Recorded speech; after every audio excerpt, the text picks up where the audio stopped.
These are the products from our jail management regional office. As you can see, these are handicrafts, souvenir stuff that the prisoners are made in their workshop in the jail to keep them occupied. At the same time, they'll be earning money.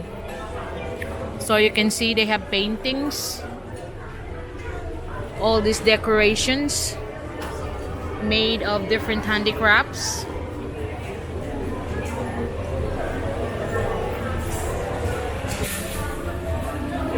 Bags made of beads and different native materials. They got plastic as well.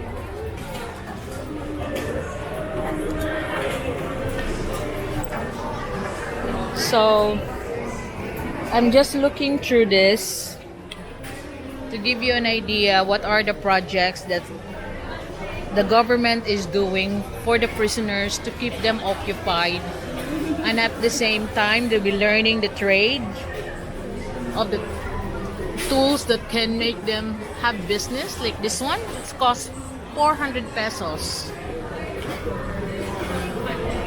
And this one here is 1,500. I kind of like the pink one.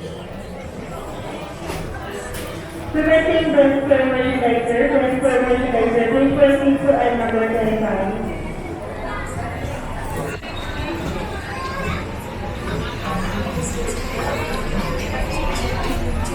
And the other stuff,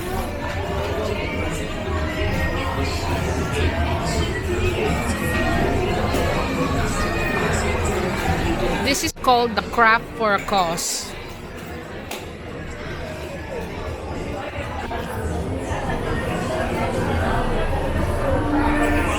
So this one here is 200 pesos for this small craft. I like the pink one here. This is 350.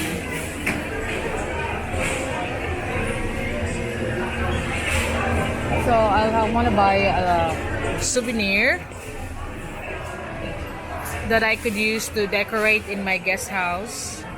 And at the same time, like I said, it's a craft for a cause, helping some of our prisoners who are now reformed and trying to learn a trade while serving their time.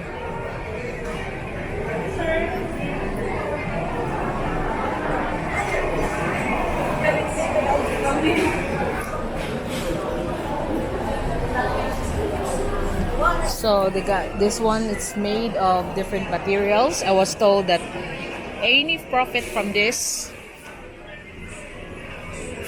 is taken to buy the materials, and the extra, the prisoners will be paid for their labor.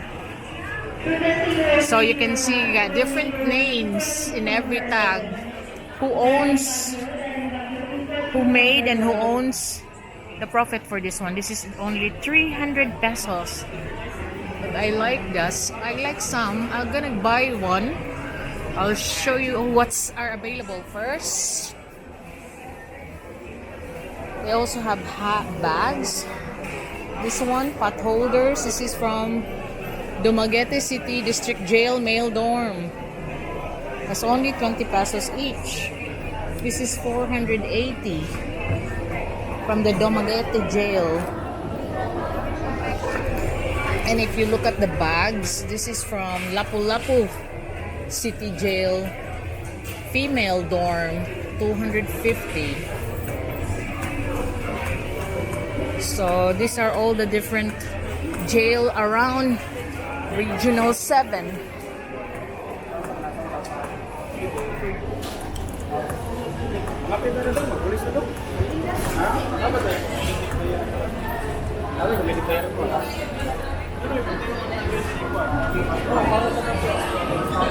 I'd like to buy one. I like this. This is from Lapu-Lapu City Jail. 700.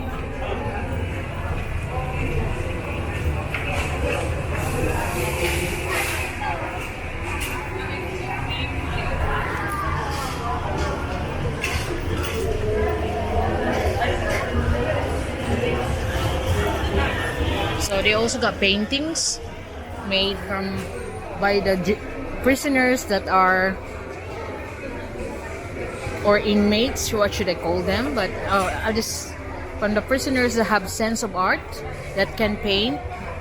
This is like a abstract painting from the Danao City Jail.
So it's made of beads and different materials here in the Philippines.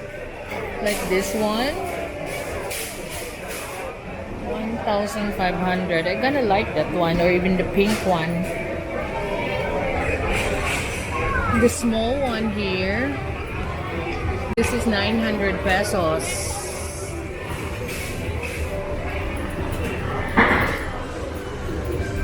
See, the paintings mostly is coming from the Danao City Jail. This is there. It's 1,200 abstract painting. For orders, you can contact this number 0959717707.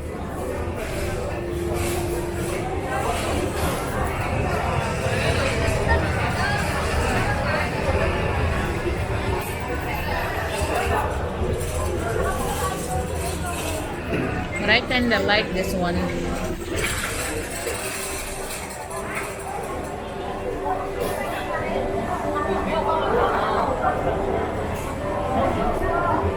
So I could feature that in my guest house as some of the souvenir that I featured in my vlogs.